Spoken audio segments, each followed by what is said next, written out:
temenin saya ya. Oke, saya langsung ke kelas.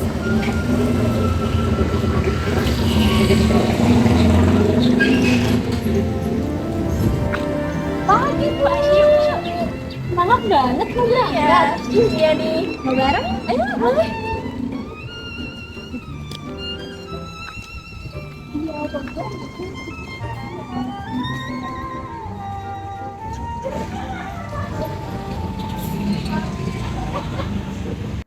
Di sebuah pagi yang cerah, sinar matahari menyinari sebuah lingkungan perumahan yang ramai.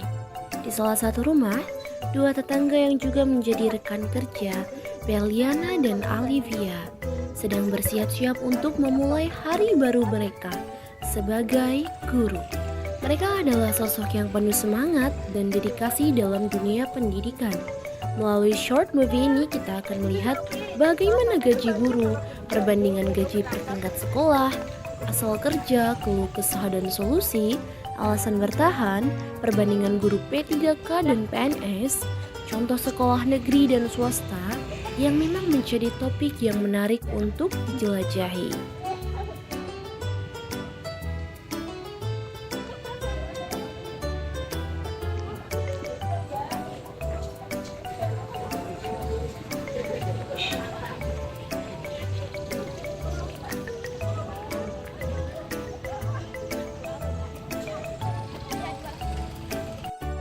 Sementara itu, di sekolah-sekolah tempat mereka mengajar terdapat murid-murid yang siap untuk menerima ilmu dan inspirasi dari guru-guru mereka.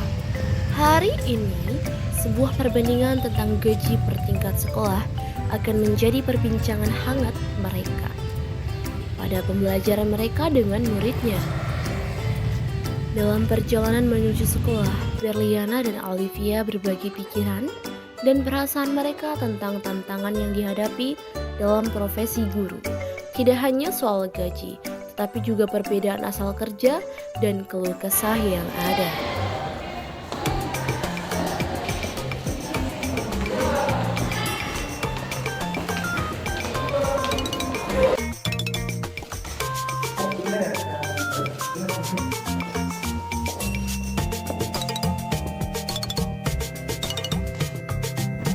Oke, selamat pagi semuanya.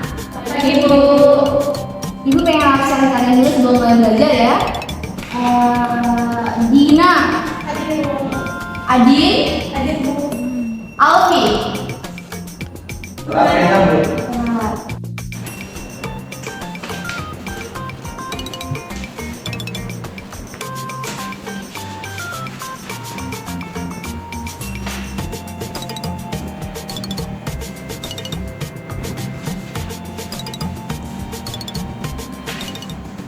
2 jam kemudian. Waalaikumsalam. Ibu maaf Kamila. Kenapa tuh Bu? Tadi bilang bersih.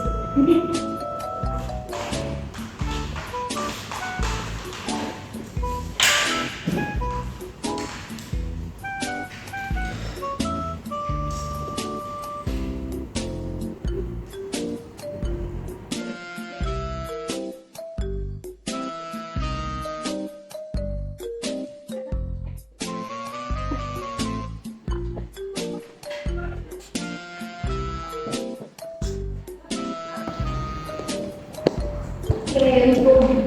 Tema kita hari ini tentang gaji guru. Ada yang mau kita terima?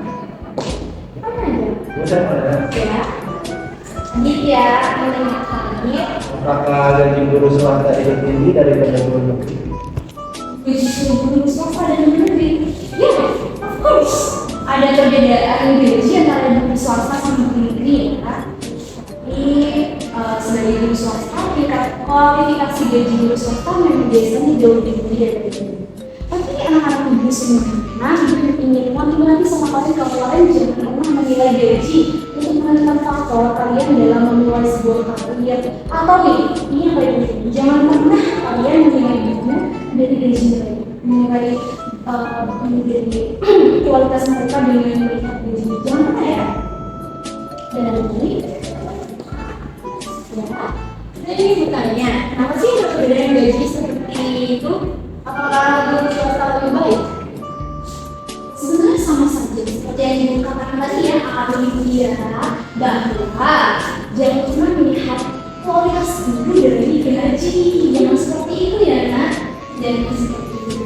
Karena faktor pentingnya itu adalah tentang pendanaan di sekolah, misalnya pengalaman guru dan kualifikasi pendidikan mereka. Kita juga sebagai guru yang memberikan guru itu si guru yang ingin yang terburuk untuk anak didik kan nggak ada, ya nak. Jadi saya saya mau bertanya, apakah guru swasta lebih motivasi mengajar karena gajinya lebih tinggi? Pertanyaan kamu bagus sekali ya Bunda. Pertanyaan itu biar nggak jujur ya. Oke, jadi kalau kamu ingin mengajar bukan semata mata karena gaji kamu besar atau bagaimana, kan masih ada guru yang gajinya tidak sebesar gaji guru yang sekarang jadi. Satu yang ingin bukan juga kami juga memiliki motivasi dari semangat serta dedikasi untuk memberikan pekerjaan kepada kami. Kami sebagai guru ini mencintai pekerjaan kami, jadi kami mengajar bukan soal gaji kami besar. Ya, kalau begitu, bagaimana sih Bu meningkatkan kualitas pengajaran di sekolah? Kualitas pelajaran di sekolah ya, kalau biasanya dilakukan oleh guru itu kami mengikuti berbagai macam pelatihan. Kamu tahu sebagai guru yang lanjut kuliah lagi atau lanjut sekolah kejabatan lagi untuk menjadi guru yang profesional seperti itu, untuk meningkatkan kualitas perkembangan. Tapi sebagai guru kita juga harus sering-sering sharing pengalaman supaya kami ini juga menambah wawasan dan mengembangkan kemampuan kami seperti itu. Jadi tidak. Jadi kalau begitu kalau memberikan ini fokusnya ya kita mulai belajar.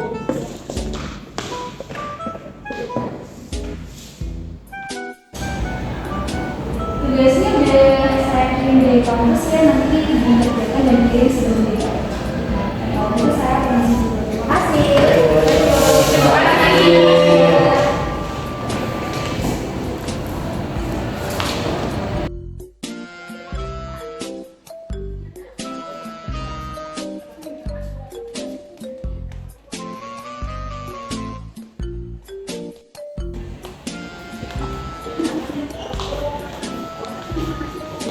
Lagi beberapa lagi kita di kelas hari ini ada semangat ya, hari ini kita banget kayak oke.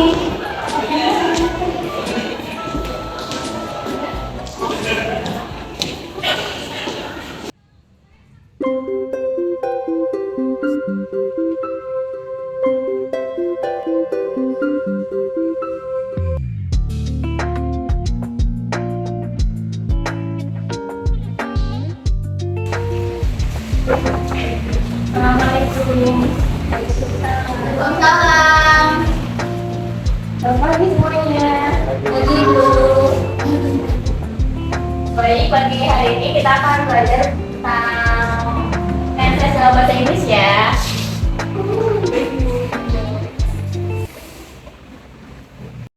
Masuk ke pembelajarannya kita baca dulu ya.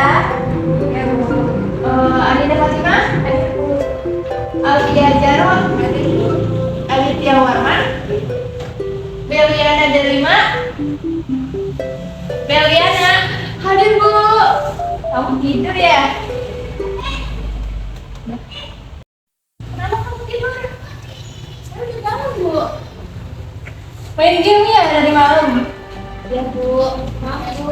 Lain kali jangan gitu ya. Insya Allah. Baik, hari ini kita belajar tentang prinsip dalam bahasa Inggris ya. Jadi kita belajar gitu. Ya, gitu. Terus kayak gini. Dan per satu aja tuh begini. Nah, ada per 1, 2, 3 gitu. Dan ya, nanti kita belajar lebih lanjut ya. Bu, ya benar-benar. Kalau jadi guru enak gak sih Bu? Tergantung sih. Bu mau tanya, ya ini lagi ramai banget kan tentang gaji guru. Kenapa sih gaji guru itu nggak pernah naik Bu? Ya kebetulan sekarang lagi ramai sih tentang masalah itu. Belakangan ini gaji guru turun, jadi dan berpengaruh juga ke semangat pendidik gitu. Bu, ya kira-kira tunjangan yang dikasih sama mereka itu cukup gak sih buat kehidupan sehari-hari? Sebenarnya tunjangan itu cukup untuk memenuhi kebutuhan sehari-hari, walaupun gaji sebenarnya itu kecil, cuman ya tetap kalau kita gaji sesuai dengan tanggung jawab sebagai pengajar.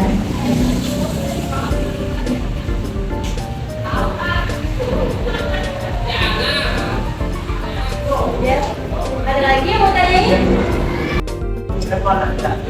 Kan di guru itu ada PNS sama apa sih perbedaan dari keduanya? Ya, ada perbedaan status kepegawaian antara guru P3K dan PNS. Kalau P3K itu sebagai PNS cuma di kontrak. Kalau nggak salah waktunya itu cuma 5 tahun, nanti bisa kembali lagi dan nggak dapat tunjangan pensiun. Gitu. Kalau pegawai sipil sampai pensiun itu 60 dan masih dapat dari pensiun gitu. Kalau dalam hal dengan itu sih sebelumnya mungkin kita buat bersama, jadi kualitas sama. Terima kasih.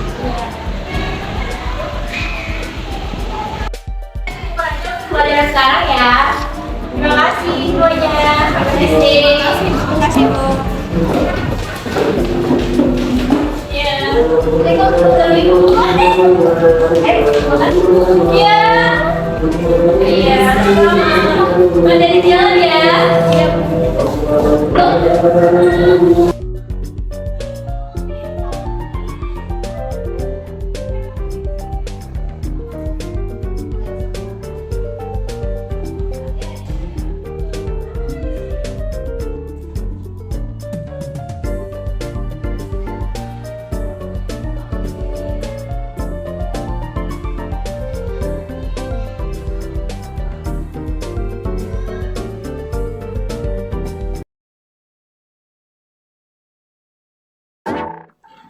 Perbandingan gaji guru P3K dan PNS. P3K mendapatkan gaji yang lebih besar dibandingkan PNS. P3K memiliki keuntungan finansial dengan mendapatkan gaji yang lebih besar dibandingkan PNS. Gaji yang diterima oleh P3K secara nominal lebih tinggi, memberikan insentif bagi individu untuk memilih karir sebagai P3K. Regulasi terkait upah P3K. Terdapat regulasi yang mengatur upah P3K untuk memberikan kepastian kepada P3K mengenai kesetaraan status gaji mereka dengan PNS. Peraturan Presiden Nomor 98 Tahun 2020 tentang gaji dan tunjangan P3K yang diundangkan pada 29 September lalu menjadi dasar pengaturan besaran gaji P3K. Perbandingan gaji guru P3K dan PNS. Besaran gaji P3K. Besaran gaji P3K didasarkan pada golongan dan masa kerja golongan, atau disebut juga dengan MKG. P3K sama seperti PNS, dibagi menjadi 17 golongan, mulai dari golongan 1 sampai golongan 17. Golongan ini menentukan tingkat gaji pokok yang diterima oleh P3K. Kesetaraan hak penggajian dengan PNS. Hak-hak penggajian P3K disetarakan dengan PNS, termasuk tunjangan keluarga, pangan, jabatan struktural, jabatan fungsional, dan tunjangan lainnya. Tunjangan yang diberikan kepada P3K mengikuti aturan tunjangan PNS di tiap instansi. Kenaikan gaji dan tunjangan P3K. P3K memiliki hak atas kenaikan gaji berkala atau kenaikan gaji istimewa sesuai dengan ketentuan peraturan perundang-undangan. Keluh kesah menjadi guru. Menjadi seorang guru sangat menyenangkan karena tugas yang mulia dan disebut pahlawan tanpa jasa.